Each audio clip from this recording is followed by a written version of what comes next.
అంతా సిద్ధం చేసేసామయ్యా. నువ్వు అను ఒకసారి నా యాల్ది మూడో కంటికి తెలియకుండా వేసేస్తాం. వద్దండి, నేను చెప్తే తను వింటుంది. పెద్ద జాలి చూపిస్తున్నా. నిర్ణయం అయిపోయింది, తగ్గేది లేదు. నేను ఒక వారం నుండి ఆ పీటీ మాస్టర్ కి చెప్తూనే ఉన్నా, అయినా నిన్నెవరూ పట్టించుకోకుండా వదిలేశారు. ఇప్పుడు చూడు నీ కళ్ళొచ్చింది. అరుణకుమారి అన్నొచ్చాడు. అన్నయ్య ఏంటన్నయ్య అలా అంటారు? మీరుండగా నేను పోటీ చేయడం ఏంటి? వేరే దారి లేదమ్మా. సీటు లేడీస్ కోటకు మార్చేశారు. ఏంటి ఆలోచిస్తున్నావు? నువ్వు నించుంటే అన్న నించున్నట్టే. ఊళ్ళో అందరూ నీకు తెలుసు. 4 ఏళ్లలో పనిచేసేదానివి, 10 దాకా చదివావు.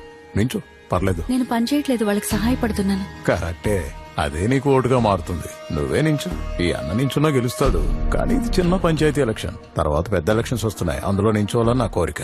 అన్న చెప్పా కూడా ఇంతలా ఆలోచిస్తున్న మొదటి అమ్మాయి నువ్వే. అమ్మాయి భయపడుతురా, అర్థమయ్యేలా చెప్పాలి. ఇంట్లో మీ వదిన ఏం పని చెప్పినా చేస్తావు కదా, అలాగే గెలిచొచ్చి అన్న చెప్పింది కూడా చేసేయి. అన్నా పిల్ల భయపడుతోందన్నా. భయపడలేదన్నా, ఆలోచిస్తున్నాను. ఏం ఆలోచిస్తున్నావు అమ్మా? గెలిస్తే ఊరికి మంచి చేయొచ్చు కదా. చేయొచ్చు. పంచాయతీ ప్రెసిడెంట్ అంటే ఏమనుకున్నావు? ఈ అన్న తోడుంటాడు, ఇంకేం ఆలోచించుకో. సరే అన్నయ్య. అన్నా ఎందుకు ఇలా జరిగింది? మనమ్మాయి అన్నావు కదన్నా, ఆ ఆటో వాడే దానికి నేర్పిస్తున్నాడన్నా. అన్నయ్య మమ్మల్ని ఆశీర్వదించండి. ఎందుగా కాబోయే పంచాయతీ ప్రెసిడెంట్ భద్రంగా చూసుకో. ఏదైనా అవసరం ఉంటే నన్ను వచ్చుకోవాలి, సరేనా?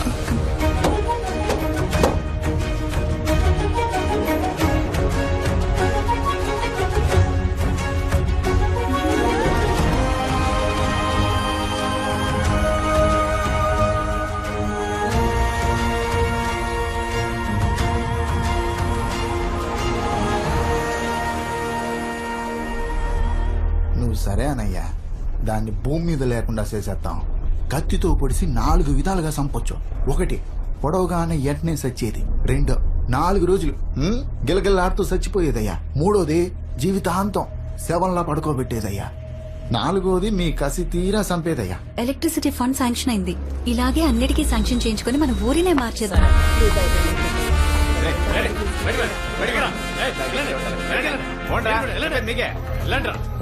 మన సొప్పుడు ఫోన్ చేస్తే నువ్వు కుదరదని చెప్పావుంటా. అవునన్నయ్య, ఆ పనికి 3 లక్షలు అవుతుంది. అందరం లక్ష్యం అంటే ఎలా ఇవ్వను? అవన్నీ నువ్వు పట్టించుకోకూడదు. నీ వెనక నేనున్నాను, నా వెనక పార్టీ ఉంది. అందరికీ నేనే సమాధానం చెప్పాలి. మట్టి పిసుక్కునేదాన్ని అందలో ఎక్కించాను. మళ్ళీ నేను కిందకు తోసేయడం పెద్ద పనేం కాదు.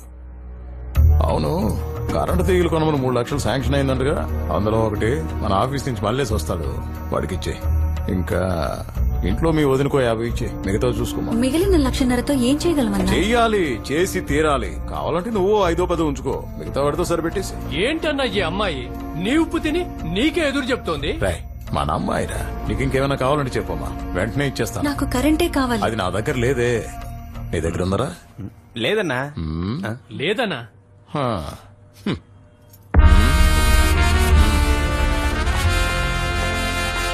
అమ్మా వాళ్ళతో పెట్టుకోకమ్మా, చూసి చూడనట్టుండి నీ పని నువ్వు చేసుకోమ్మా. మరీ ఇంత న్యాయమా? అంతేనమ్మా, వాళ్ళు ఈ దొంగల మధ్య నువ్వు ఎలా బతుకుతావో ఏంటో.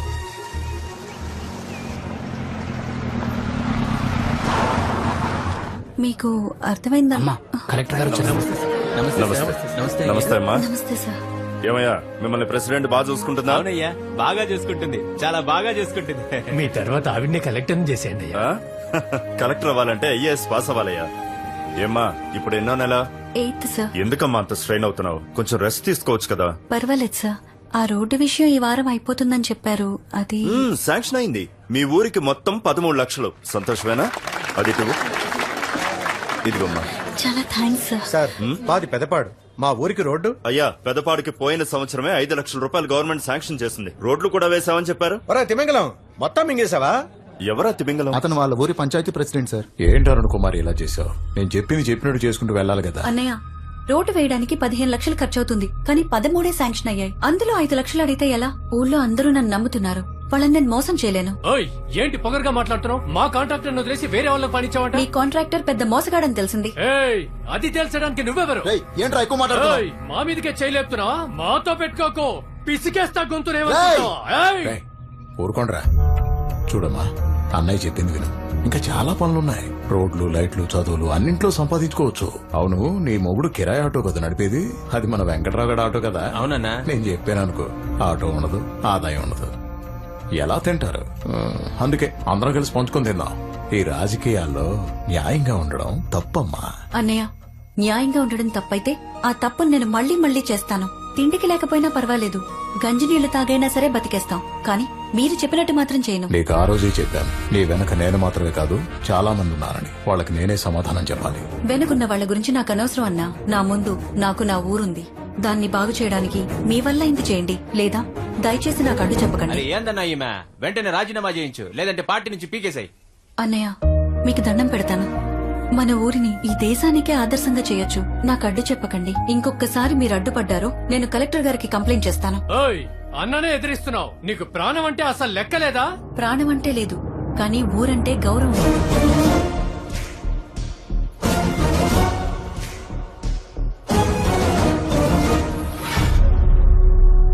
ఏంట్రా, 4 మర్డర్లు చేస్తే పెద్ద పోటుగాలనుకుంటున్నారా? ఇక్కడ తేడా జరగకూడదు. తను గవర్నమెంట్ మనిషి, అర్థమైందా?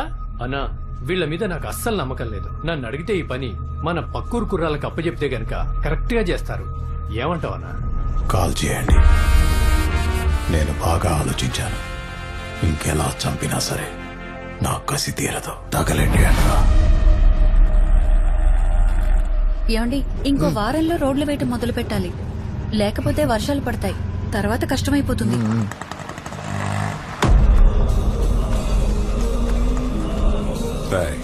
రోడ్డు కాంట్రాక్ట్ లో కమిషన్ అడిగింది. ఎంత చెప్పినా వెళ్ళా. కలెక్టర్ కంప్లైంట్ చేస్తామంటే నా చైర్ లాగారని మా మీదే కంప్లైంట్ చేస్తానంది. మాకేం చేయాలో అర్థం కాక ఊరి మంచి కోసం మేమే ఈ పని చేశాం అని చెప్పి 4 నెలలు సరెండర్ అయిపోమన్నారా. సరే, చేయిస్తాం. ఏమండి, మన అబ్బాయిని డాక్టర్ చేద్దామా, ఇంజనీర్ని చేద్దామా? కలెక్టర్ని చేద్దాం, అదేనే అన్నిటికంటే పెద్ద ఉద్యోగం. ఆగాగా. ఏ ఏంటయ్యా, ఎందుకు ఆటో నాపారు? ఏం కావాలి? చంద్రశేఖరేనా? అవును. ఏ అయితే నీతో మాట్లాడాలి. ఏం మాట్లాడాలి?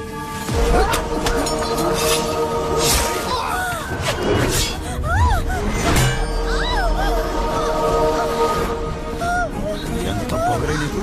అన్నతోనే పెట్టుకుంటావా?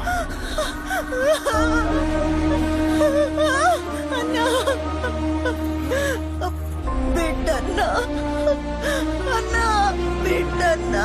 అన్నా, బిడ్డన్నా, రేయ్, తీరా. నా బిడ్డన్నా, అన్నా, బిడ్డన్నా, అన్నా, వదిలేయ్. తీరా దాని మీద.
చూపెట్రా.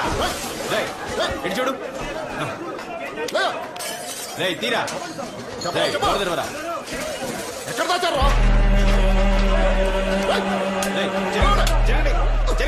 కాన్ఫరెన్స్ కన్నా నీ కమ్యూనికేషన్ అంతా కట్ అయిపోయింది. ఇక నీ సెల్ చార్జ్ చేయడం కుదరదు. ఇంకా ఏ న్యూస్ బయటికి పోదు. మీరు చచ్చినా ఎవరికి తెలీదు. అరే సూరి, జైల్లో ఉన్న కన్నాతో కమ్యూనికేషన్ కట్ అయిపోయిందిరా. తెలుసు బే. అరే తెలిసి ఏం చేయకుండా ఊరికే ఎట్లా కూర్చున్నావురా? కూర్చున్నానని ఎవడు చెప్పిండ్రా?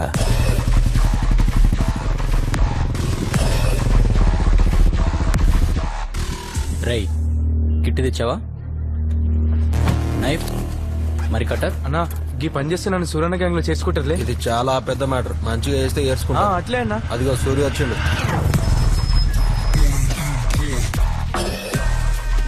నమస్తే. కడుపు చాలా లావుగుంది, కరెక్ట్ ఉంటది. రేయ్ ఏమన్నా తేడా గిట వచ్చిందా? కడుపులోకి వెళ్ళి పేగులు తీసి మెడలు వేసుకుంటా బిడ్డ. అన్నా ఏందన్నా, సూరన్న నన్ను చూసి నవ్వని కూడా నవ్వుతలే. అంటే నన్ను మీ గ్యాంగ్ లో చేర్చుకోరా?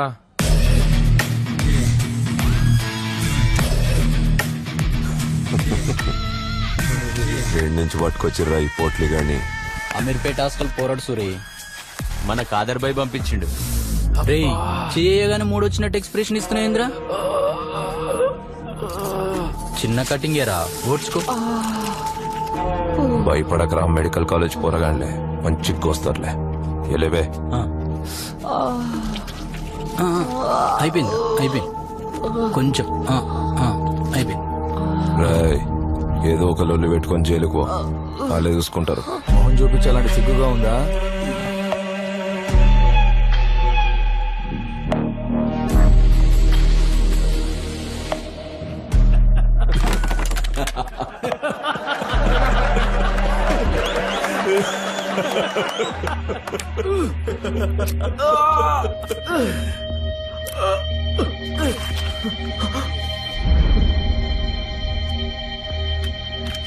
ఏరా నొప్పి అవుతుందా? చెప్పు.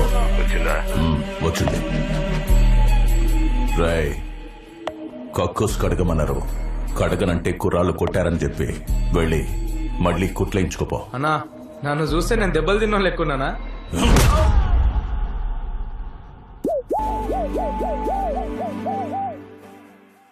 నేను ఖచ్చితంగా హైదరాబాద్ వెళ్ళాలా? నీతోనే ఉంటానమ్మా, ప్లీజ్. నెక్స్ట్ టైం ఎలాగైనా ఐఏఎస్ ఎగ్జామ్ క్లియర్ చేస్తానమ్మా. నీకున్న సమయం అంతా నా కోసమే వృధా చేస్తున్నావు. కనీసం ఇప్పుడైనా నీకోసం ఉపయోగించుకో. నా ఆశయం చాలా చిన్నది, కానీ నీ ఆశయానికి హద్దులే ఉండకూడదు. చదువు ఒక్కటే సరిపోదు. జీవితం, అనుభవం రెండూ మనకి జ్ఞానాన్ని పెంచుతాయి. అప్పుడు నువ్వు హైదరాబాద్ రావచ్చు కదమ్మా. నేను ఇన్ని సంవత్సరాలు బయటికి రాకపోవడానికి కారణం సూర్యకిరణాలు తగిలి నా శరీరం మండుతుందని కాదు. నా శరీరానికి తగిలిన గాయం కన్నా నా గుండెకి తగిలిన పెద్ద గాయం ఏంటంటే ఈ ఊరికి నేనేం చేయలేకపోయానే అని. నా ఆశయాన్ని నువ్వు నెరవేరుస్తావనే నేనింకా ప్రాణాలతో ఉన్నాన్రా. రాజకీయ నాయకులకి, ఐఏఎస్లకి రా ఇక్కడ బలం. రాజకీయం నన్ను చేతకాని దాన్ని చేసి కూర్చోపెట్టింది. అందుకే నువ్వు ఐఏఎస్ అవ్వాలి. విజయరాఘవన్ ఐఏఎస్. ఈ జనాలకి మంచి చేయగల స్థానంలో నువ్వు ఉండాలి. అదేరా నా ఆశయం.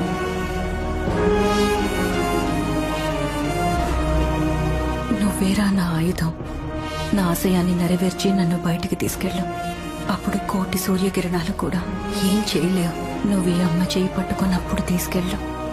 ఒక్క విషయం గుర్తుంచుకో, ఎట్టి పరిస్థితుల్లోనూ ఎవ్వరి మీద కోపం తెచ్చుకోకు నాన్నా.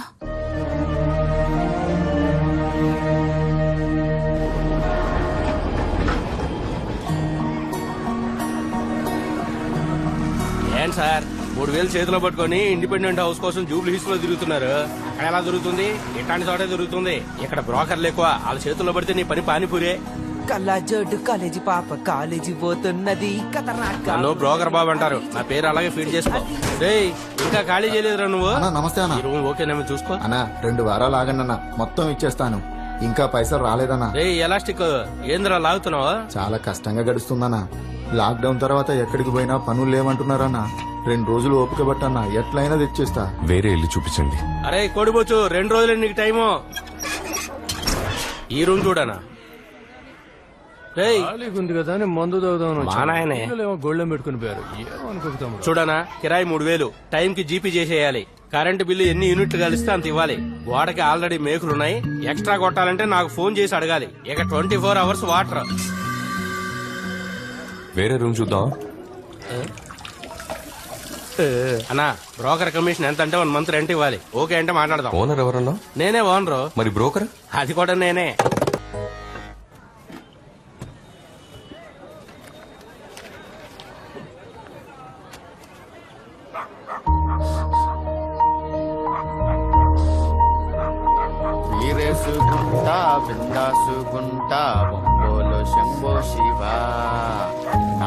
దొరికేటోడు దునియాల లేడు ఏడున్నా నా దేహ తమ్ముడు అక్కడ రైట్ సైడ్ పబ్లిక్ టాయిలెట్ ఉంది కదా మరి అక్కడ వెళ్ళకుండా ఇక్కడ ఎందుకు పోస్తున్నావు? గదా ఆడుంది కదా అందుకే ఈడ పోస్తున్నా. ఏందన్న అట్లా చూస్తున్నావు? అరే ఆయన చెప్తున్నారు కదా ఆడెందుకు కూర్చోబోతున్నారా? పోయి కక్కుస్ తోటి తిరిగిపోవచ్చు కదరా. ఏం టైలరు ఏంది సౌండ్ లేస్తుంది? తెలుసు కదా మా వాళ్ళు వచ్చిర్రంటే మిషన్ మీద పోసుడే తుడుచుకోలేక చస్తావు. ఏరా మామ రెడీయా? ఏం సార్ ఆయన భయపడుతుండ అనుకుంటున్నావా? గలీజ్ గా తిడుతుండు చూడు పెదాలు ఎట్లా కదులుతున్నాయో. వీడు ఇట్లా ఒరితేనే ఎవడో కొట్టిండు ఆడి బ్రెయిన్ కి నోటుకున్న నరం కట్టేంది. అప్పటి నుండి వాడు ఏం మాట్లాడాలన్నా మాట్లాడేస్తాడు కానీ ఆడియోనే లేట్ గా డెలివరీ అవుతుంది. చూడు 1 2 కొత్త బేకు సాలే ఎవరు పని మీద వచ్చి Yes. చెల్రే నాకు మండిదనుకో కట్ చేసి కుట్లేస్తా తిప్పుకోలేక సావాలే. దొడ్డుకెళ్తే సక్కంగా చెట్టి వేసుకోనికి రాదు. చదువు సంఖ్య లేకుండా ఏం బాపడతారా మీరు? అసలే ఏరియా గలీజ్గా ఉందంటే ఇంకా గలీజ్ చేసిపోతారా మీరు? గలీజ్ నాయాలరా? శుచి శుభ్రం ఉండాలే మనుషులన్నాక. ఎందుకురా పెద్ద ఊకు లొల్లు పెట్టుకుంటారు? పిల్లగాళ్ళు లెక్కుండొచ్చు కదా. ఏమండి నేను ఈ ఏరియా కొత్తగా వచ్చాను. ఈ కుప్పతోటి ఎప్పుడు ఇలానే ఉంటుందా? మీరెప్పుడు లేటుగానే మాట్లాడతారా? అవును గది అట్లనే ఉంటది. అది ఆడు ఉండేదానికి లేదు. అదిగో ఆ మూల ఉండాలి ఆ కచరా డబ్బా. అదిగో ఆ కచరా లారీ వాళ్ళు వస్తారు. ఆ కచరా అంతా నింపుకొని దాన్ని ఏడ పెడితే ఆడేసిపోతారు. ఎవరిదంతా చూసుకునేది లేదు. జల్దీనే మాట్లాడతారు. ఆడియోనే లేట్ వస్తుంది. ఒక్కోసారి ఆడియో లేట్ రావడం మనకు మంచిదేగా. Let you talk let you live.